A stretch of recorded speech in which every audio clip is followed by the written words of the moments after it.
Hey guys, and welcome to another video. The plan today really wasn't supposed to be to do a Q&A. I wanted to get the next competition video out, but my god, this is it's a lot of work. So we're going to do a Q&A while I work on that in the background, just so that you're all aware. The competition that was running to design a pirate and to do art based on Shiro Togashi is very close to hitting its deadline. I did get the reward gems in my email today, which is why I kind of wanted to do the video, but again, it's a lot of work. So if you've got something outstanding, make sure you submit it in the next 24 hours or you might miss it. That said, let's do a Q&A. There was one just about 4 days ago, but there was a lot of interesting questions and a couple of things I wanted to touch on from the last video. First of all, I mentioned that I wanted a lot more ways for players to interact with each other out in the world for Guild Wars 2. I think this is one of the biggest places that the game is deficient and is poor, especially as an MMO, and I mentioned specifically Final Fantasy VIII and this game you could play amongst various NPCs called Triple Triad, and this actually exists in Final Fantasy XIV. Funnily enough, I didn't know this last episode. I did know it had been added to that MMO, but I guess I just didn't mention it in the video. But yeah, it is totally exactly what I was asking for in FF14, and I think if there's any MMO out there that's not Guild Wars 2 that continually gets mentioned to me and continually catches my eye a little bit, it's probably FF14. So yes, I am aware Triple Triad exists in that game. The other thing we talked about was the idea of having adult ratings for games and whether Guild Wars 2 would do better if it had, say, like an 18 rating, so that the devs could have that little bit of extra creative freedom. And I talked about how I felt this wasn't really important in the first place, but also I said, you know, feasibly, I don't even know any examples of that ever happening. A game releasing at one rating and then changing, and apparently, according to a couple of you guys, Total War, that's a series, right? But one of the Total War games apparently was initially a 12 rating, and they released some DLC, the Blood DLC is this, that turned it into an 18 rating. So it's not entirely unprecedented, but I still stand by what I said, and I still stand by the fact that I don't think you necessarily need that. Someone came out with another cool comment basically saying, you know, adult is kind of like a descriptor of age, when really what we're talking about is just mature storylines, and that's not necessarily tied to age. So anyway, moving on, let's have a look at a couple of the questions. I've got quite a few. I'm going to go with some of the snappier ones and the snappier answers today. So let's jump straight in. The first one's from Pathos, who says, what are your thoughts on the arrival and spreading of humans on Tyria? Should the Canthan belief that humans originated south of the Canthan continent be dismissed as unfounded cultural pride? Or did humans spread to both Elona and southern Cantha, do you mean northern Cantha there, before migrating to Kryta and Ascom? Or could the interpretation of the gods' arrival be wrong, since Tyria is both the name of the continent and the world? Maybe the gods brought humans to the continent of Tyria from the land south of Cantha, making human natives of the planet after all. This is absolutely a possibility, and one thing I've always admired about various other fantasy works when it comes to video games, I think Elder Scrolls does it best. This is, you get multiple interpretations of the facts of things that happened a long time ago, or even sometimes in recent history, and nobody is a reliable narrator. If you hear something from a character, you may hear something very contradictory or only supplementarily supportive to the original fact from another point of view. And Guild Wars 2 does this a little bit. Often, I don't know whether I'm too close to this franchise and I want answers too bad, but often I find myself getting frustrated by it. But I will say, you know, the actual arrival of humans and a lot of stuff to do with the gods has been proven as just wrong. Information we knew in Guild Wars 1. You can look at this as retcons, and you can look at this as ArenaNet changing their mind.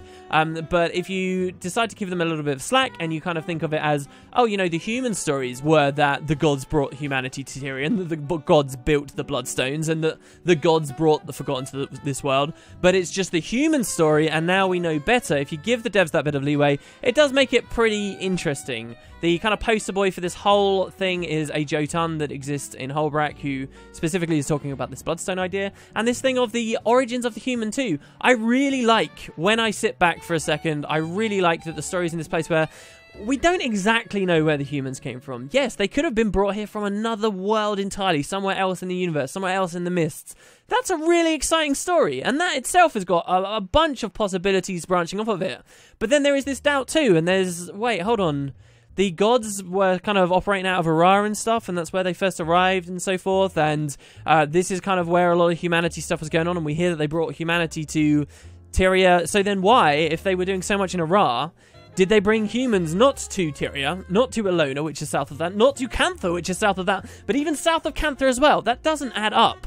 And it does seem possible that humans are native to Tyria. It's just they're native a long way south. And there are any, medium interpretations of this story too. You could perhaps say, oh yeah, humans are native to Tyria, south of QandA, and the gods simply took them from south of QandA all the way north to the Tyrian landmasses and so forth. And maybe this then is why, as time goes by, the legends change from, oh, we were brought here from really far south to, oh, we were brought here from really far away. Oh, to, we were brought here from somewhere so far away, it's not even on the planet. And then eventually, the gods brought us here in general. I like that kind of stuff. I think there's merit to both arguments. I don't know whether we'll ever get a straight answer on it, but it makes the lands south of QandA possibly more exciting than anywhere else we've seen on like these data mined world maps and so forth.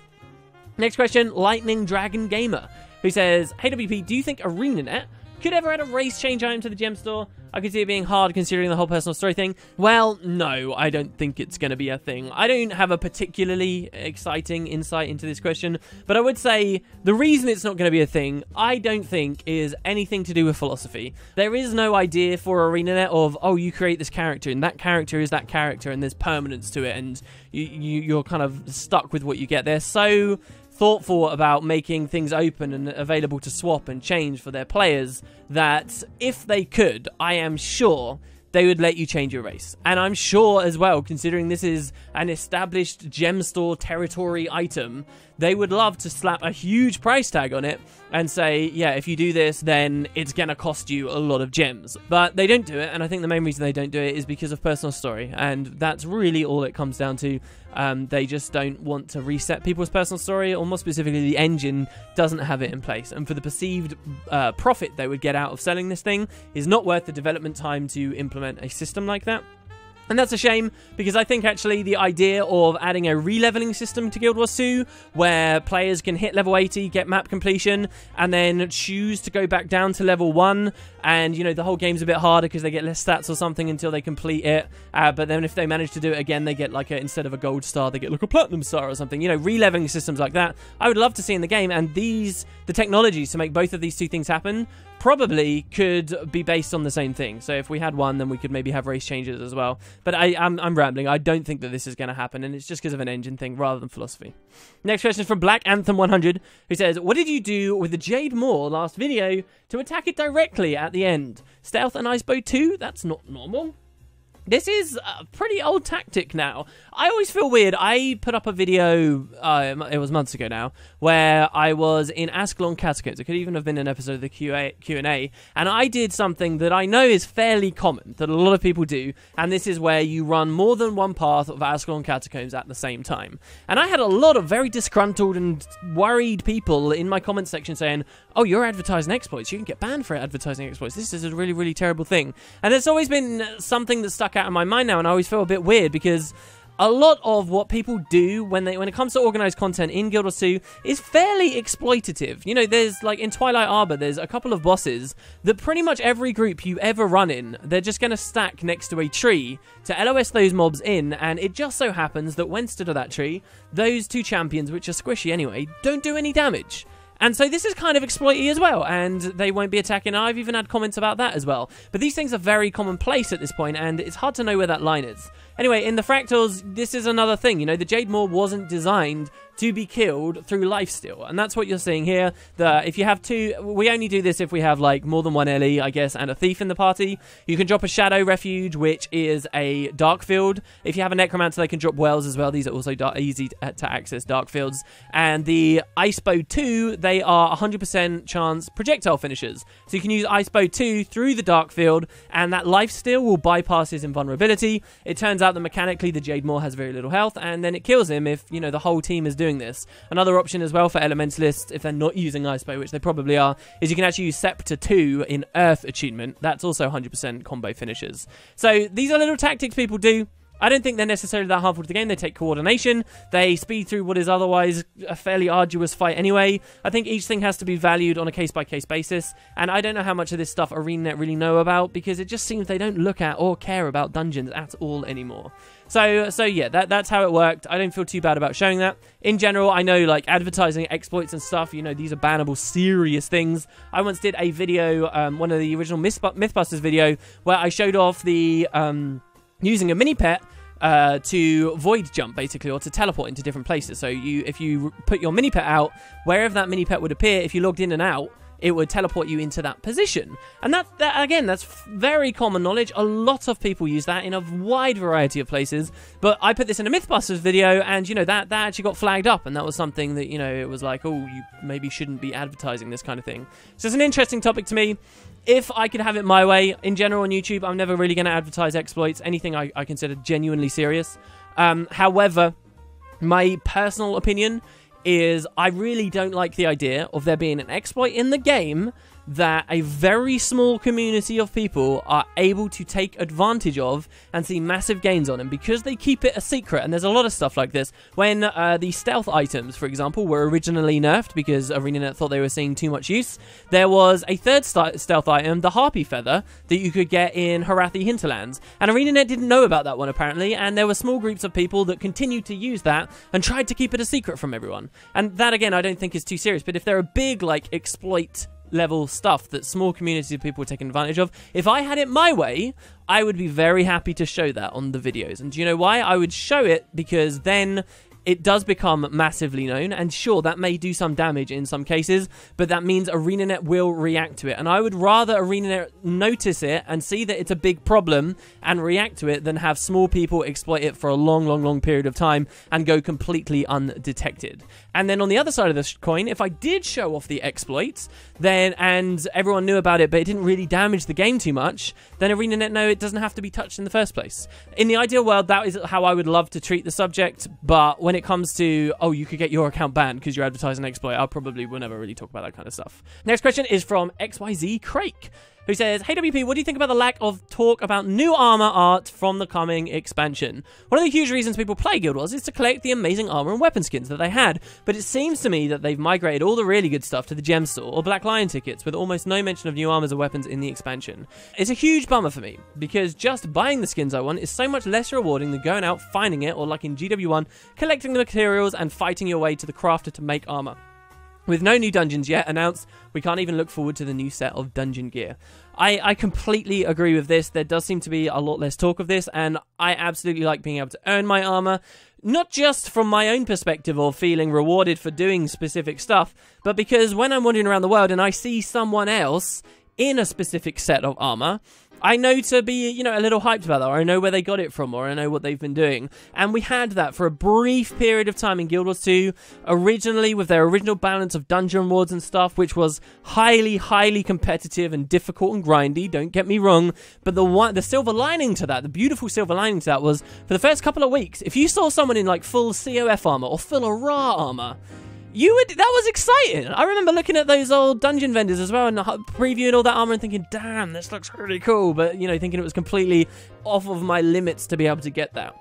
And we haven't had that for Guild Wars 2 for the better part of 3 years. We haven't had that. And that was a huge part of Guild Wars 1 as well. And I think that this really is one of the biggest things that hampers Guild Wars 2's endgame. That said, with the hardcore content revealed coming up, hopefully they will reveal to us that, yes, specific armor, specific weapons and stuff does come from this content, and we may finally capture that magic, that early magic of looking at those original dungeon armors in Guild Wars 2 back with Heart of Thorns. That is one of the angles of hardcore content coming to the game that excites me the most, and I'm just holding out on that really paying off. Aside from that, I think we can expect some other armor and weapons.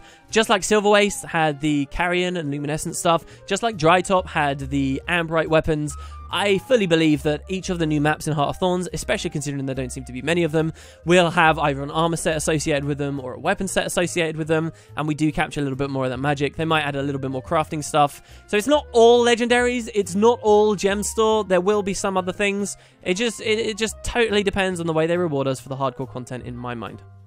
Moving on, Thalandor46 says, I recently heard on Reddit that all Masteries are going to be gated behind the expansion, including Masteries from the Tyria tracks. Is there any truth to this? If it is true, why do you think they're going in this direction? Why, for example, would they revamp Fractals of the Mist with this feature in mind if they're going to lock the base game features behind the expansion? If this is true, and I think it is, this was my understanding of it as well, all Masteries would be locked for you.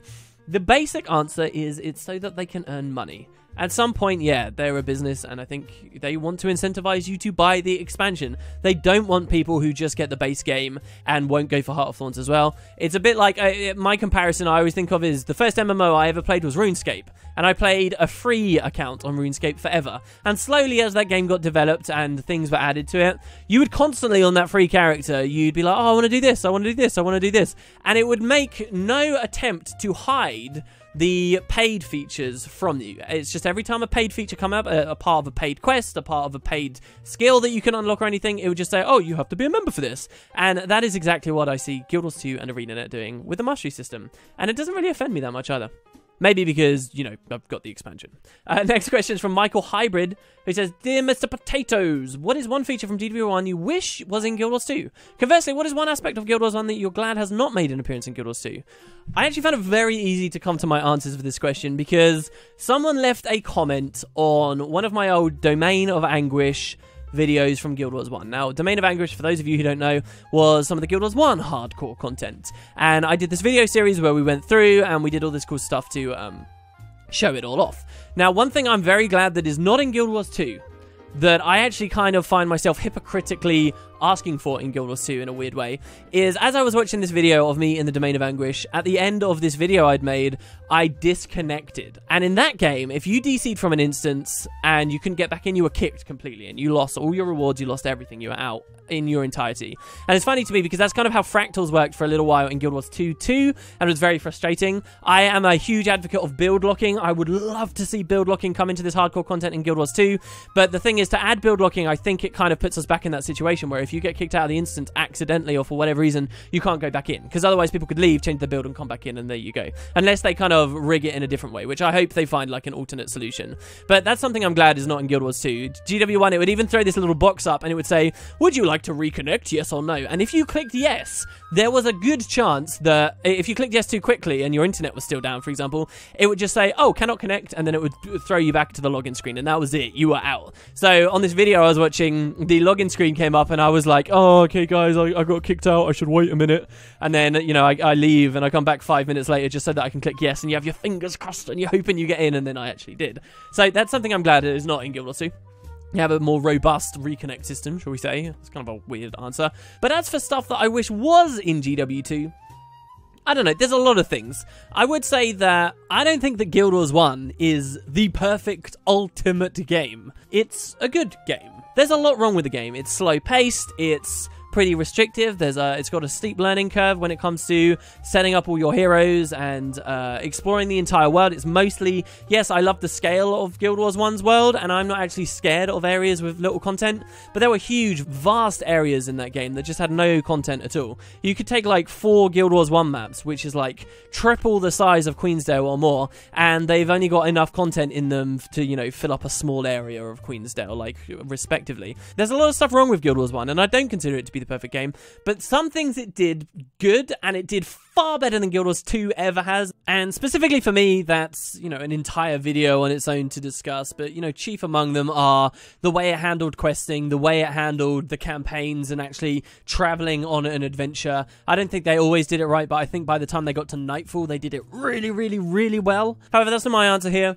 My answer is something very basic, something that will never come into Guild Wars 2 given the new mastery that they've revealed to us, where we can immediately hoover loot into our inventories. And what I really miss about GW1 is when you kill an enemy, it drops the loot on the floor. And not only can you see the loot and go and, you know, pick it up, but all your friends can see what you got as well. This is just another of those little things that makes an MMO come to life. I feel like it would be another little thing that if you're wandering around, say, in actual Guild Wars 2 and you see an items on the floor, it's not reserved for you, so you can't pick it up, but you see some player has got, you know, an exotic box that could have some great loot, and they've just walked off and they haven't noticed it. This is a reason for you to talk to each other and say, hey buddy, look, you found this. Or you might have a story from that day you remember a friend had a precursor drop for them and you physically saw it there on the dungeon floor instead of just people pinging stuff, you know? That's huge for me, and Guild Wars 2 just gets none of it. These are the kinds of things, in the attempt to streamline the experience, ArenaNet just take away all these little quirks and cool things that make an MMO feel social and feel like a fun place to be in. So that's one thing for me. The other thing from GW1, whenever I go back to it now, I'm always astonished by the sound effects. I get so nostalgic about like that gong that plays when you go to trade. Whenever I'm doing like an ecto giveaway and I give someone some ectos and they send me a trade request and it goes ding, I always remember that. And I'm like, oh yes, this is brilliant. Actually, direct trading is a very, very good answer as well. I would love that to be in GW2. Anyway, I've got a bunch more questions, but we're already over 20 minutes from my end. It will probably get edited down a bit. Thank you so much for watching, guys. If you have any questions, if I never answered one, but you think it was a good question, feel free to repeat it in the comments, and I may pick it for next week. But thanks a whole bunch, guys. Hope you have a great evening. I'll see you tomorrow for either the warrior reveal or this pirate specialization stuff. It's going to be pretty great. See you there, guys.